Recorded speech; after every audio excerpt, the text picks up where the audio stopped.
Hey guys, and welcome back to this channel. In this video, I'll be showing you guys how you can craft the yarrow seed in your garden. I don't know how to pronounce it. You'll need one burning bud, and you also need a daffodil seed, and you'll need two divine coals, which finally I have. You'll need to go to the craft seed section. It does take 1 hour to craft it.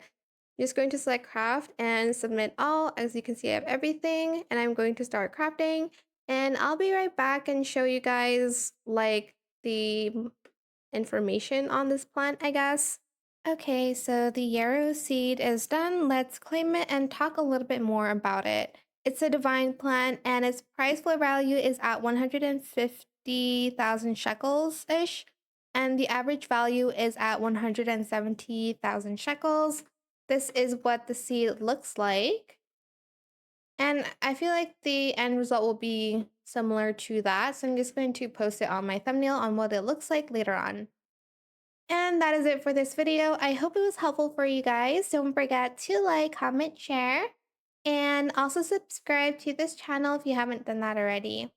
If you have any more questions about this video, just leave it in the comment section down below.